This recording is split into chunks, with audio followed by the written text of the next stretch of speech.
A esta hora de la mañana recibimos en TPA Noticias Matinal a Ricardo Menéndez Salmón. Presenta este libro, Arca. Ricardo, bienvenido, ¿qué tal?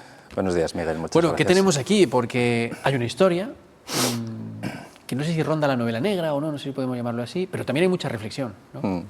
Sí, es difícil definir Arca. Es un libro que tiene muchas novelas dentro, ¿no? Como tú decías, hay novela de género, hay novela de enigma, novela policíaca si quieres, hay novela fantástica, está la novela de una ciudad también, hay una novela histórica, hay una novela de arte, pero yo creo que todos estos géneros lo que permiten es como dibujar un gran marco que nos conduce a una novela de ideas, a una novela que pretende pues invitar a una reflexión fundamentalmente sobre en qué momento de la historia nos encontramos los europeos, cómo hemos llegado hasta aquí y hacia dónde nos movemos, si es que nos movemos hacia algún lado.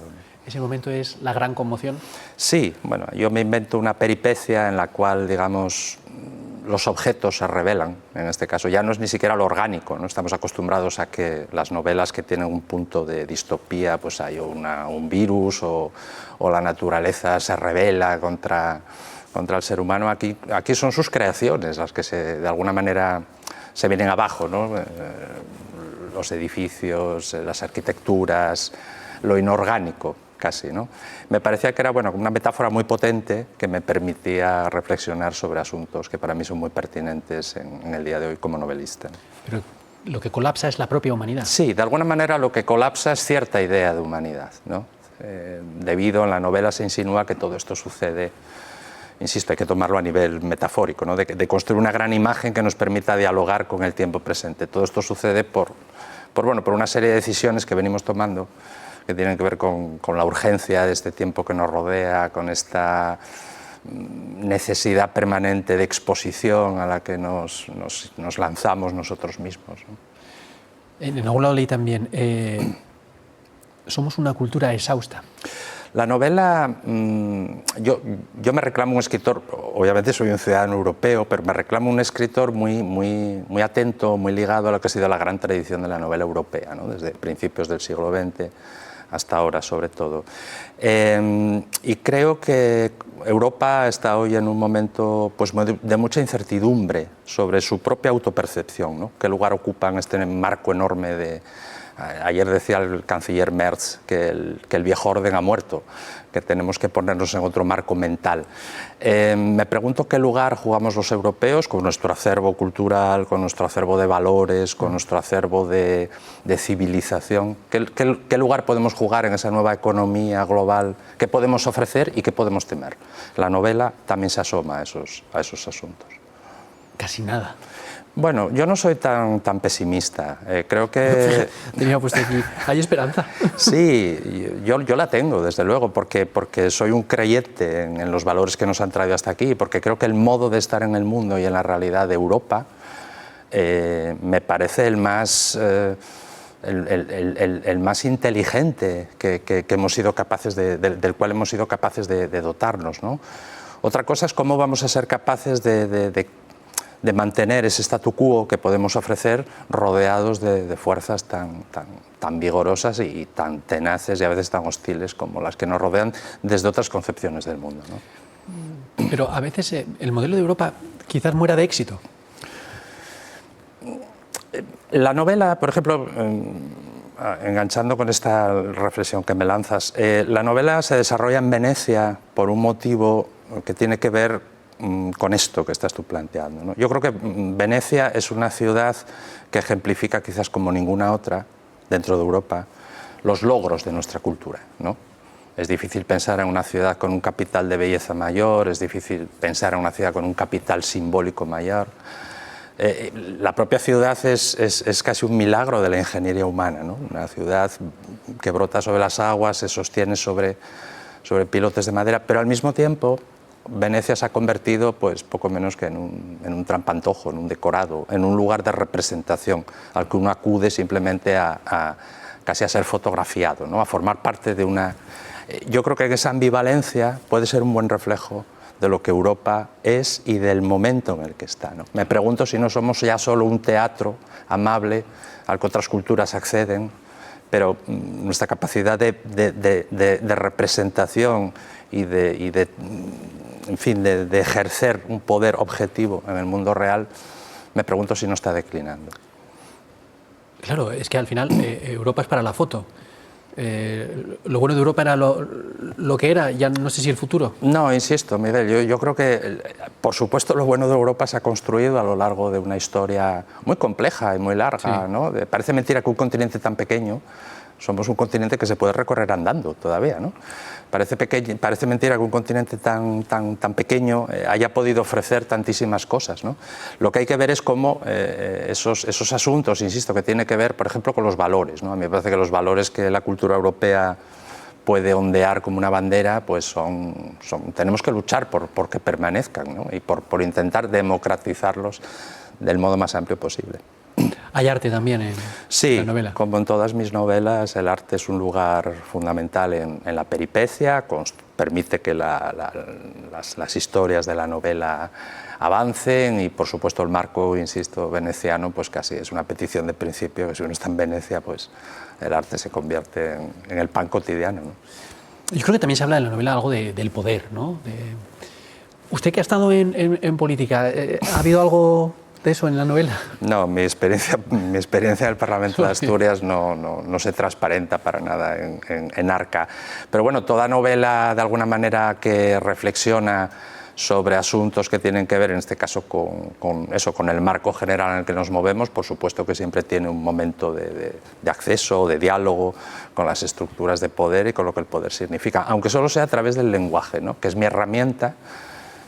El lenguaje es la herramienta del escritor y es la herramienta, puede parecernos humilde, pero creo que es muy, muy poderosa, desde la cual podemos, de alguna manera, también contraponer otro tipo de discurso a los discursos oficiales. Una más de política y volvemos al libro. ¿Qué le parece esta propuesta de la unidad de izquierda? Me parece bien. Ojalá se logre de una vez. Lo dejo ahí. Bueno, perfecto. Dicen, ¿es la novela más ambiciosa? ¿Lo corrobora usted? Sí, lo es. ¿Le ha supuesto mucho esfuerzo? Lo es por continente, la puedes ver, es una novela de casi 500 páginas y creo que también lo es por contenido, es una novela muy ambiciosa en el marco de todas las historias que convoca. La prueba quizás más evidente del esfuerzo que me ha llevado son los años que le he dedicado. Han sido 6 años de escritura que te puedo asegurar que es mucho tiempo invertido en una obra. Y buscando las cosas positivas, tengo aquí también otra reflexión, ¿no? A veces en una sociedad que parece dividida, tenemos puntos en común, que son los que reflejan las historias, ¿no? El tiempo, el amor, la muerte. Los universales, sí. En definitiva, yo creo que las sociedades son muy plásticas, es decir, aparentemente cambian mucho en el atrezo, ¿no? En el decorado, en las formas de vestir, por supuesto, en todo lo que tiene que ver con el avance de la tecnología, pero los grandes temas que nos siguen convocando como sociedad no me parece que sean muy distintos a los que seguramente convocaban a lo mejor a la sociedad europea del siglo XVI, que es una parte a la que mira la novela. Todos esos universales, ¿no? El tiempo, la muerte, el amor. ¿Qué podemos oponer a las cosas que nos hacen daño? ¿Cuáles son los lugares de refugio que uno puede seguir encontrando hoy? No me parece que... O sea, insisto, las sociedades son muy plásticas, pero creo que el ser humano tiene un fondo de temas y de preocupaciones que se mantiene prácticamente inamovible. Yo me apunté también esto mientras reflexionaba sobre la entrevista. La importancia de contar historias. Siempre se han contado historias. Y lo contraponía a stories, a lo que se cuenta en redes sociales, ¿no? Yo creo que es lo que define la condición humana en buena medida, ¿no? Somos lo que contamos y si no somos capaces de contarnos a nosotros mismos, es decir, si no somos capaces de dotarnos de un relato, es difícil pensar que podamos tener una experiencia que compartir, ¿no? Yo creo que la literatura, en este caso, no va a desaparecer nunca, entre otros motivos por ese, ¿no? Porque es la herramienta quizás más privilegiada que tenemos a disposición para dar cuenta de nosotros mismos, tanto como individuos cuanto como sociedades. Y luego yo, antes de la entrevista, le preguntaba, y quiero que lo compartamos también ahora, ¿qué es antes, el huevo o la gallina, ¿no? Porque aquí hay muchas historias, pero también muchas reflexiones. Usted como autor, ¿qué tiene en mente primero, la reflexión o la historia? Normalmente crecen en paralelo, ¿no? Yo soy un escritor que suelo iniciar mis libros a través de una imagen. Hay una imagen que, bueno, me convoca, que me da vueltas durante unos días, que de alguna manera demanda ser puesta en palabras, ¿no? Y a partir de ahí empieza la escritura. Luego esta imagen va generando otro tipo de relaciones y siempre hay una idea de fondo que te moviliza como escritor y digamos que crecen o siguen un curso más o menos paralelo. Pero en mi caso al menos lo que moviliza la escritura suele ser una imagen de la cual sé muy poco, no sé dónde va a llevarme, lo cual es una de las partes más fascinantes de escribir. Antes de ponerse con el papel, ¿le da muchas vueltas a esa imagen? Sí, le doy muchas vueltas y llega un momento en que esa imagen me incomoda en el sentido de que no se va, ¿no? No se va, entonces cuando sé que no se va, que me ronda durante demasiados días, sé que tengo que bajarla de aquí a aquí y a partir de ahí ponerme en camino. ¿Qué queda de aquel niño que descubrió usted de niño a la literatura? ¿Qué queda? Pues como te decía antes, pensando en la condición humana y en las cosas que nos convocan a lo largo de nuestra vida, queda el mismo entusiasmo por la escritura, como esa herramienta que te mencionaba de escrutinio, ¿no? del mundo. Y el asombro ante un hecho, que es escribir, que me sigue convocando como el primer día, ¿no? Yo me siento muy privilegiado porque para mí la literatura no es un trabajo, es una necesidad y como tal pues es algo que me acompaña de un modo tan natural como, no sé, como la respiración casi. ¿Y lee? Sí, leo. De hecho, yo creo que los escritores, antes que escritores, somos lectores, entre otras cosas porque es imposible escribir sin leer, ¿no? Es más, yo creo que a lo mejor podría abandonar un día la escritura cuando crea que ya más o menos lo tengo todo dicho o me falten las fuerzas, pero la lectura no. No, la lectura es infinita y me acompaña quizás incluso con más intensidad que la escritura. Dice, cuando me abandonen las fuerzas o no tenga nada más que contar. Le ha exigido mucho este libro. ¿Quedan fuerzas para más? Sí, quedan fuerzas para más, pero no, o sea, no es desdeñable la idea de que llegue un momento en el que... Y además yo soy de los que cree que los escritores o los artistas en general también tienen que saber irse, ¿no? Tienen que llegar un momento en el que sean conscientes de que lo han dicho todo y apelo a las fuerzas porque escribir una novela de ese rango y de esa magnitud exige un esfuerzo que consume muchas de tus energías. Entonces, ahora, por ejemplo, escribiendo Arca he entendido a ciertos escritores ya de mucha edad, a lo mejor a los 75, a los 80 años, dicen, esta es mi última novela porque ya no tengo fuerzas para meterme en otra aventura de este rango, ¿no? He contado con la colaboración de nuestra compañera Carolina Sarmiento para la entrevista y me planteaba una pregunta. El protagonista no desveló nada, creo, porque viene... El protagonista tiene un don, que ve cosas me parece que tocando objetos y demás, ve cosas del pasado.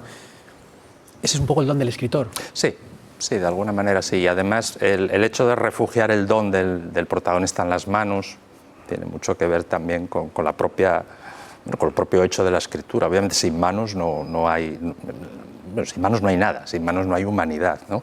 Pero sí que la literatura de alguna manera te permite este extraño don, ¿no? El escritor puede estar en lugares a través de sus ficciones que obviamente por razones biográficas no ha conocido, tanto hacia atrás como hacia adelante. Bueno, eso hace de ese oficio divertido, ¿no? Es una aventura. Sí, es una de las facetas de la escritura. La escritura puede ser divertida, entre otras cosas. Sí. ¿Es más divertido escribir o leer? Dependerá del libro. Leer compromete mucho menos, ¿no? Es decir, estás leyendo a otros. En la escritura siempre, hay un grado de responsabilidad hacia ti primero y hacia el libro después que a veces no te permite disfrutar tanto como quisieras.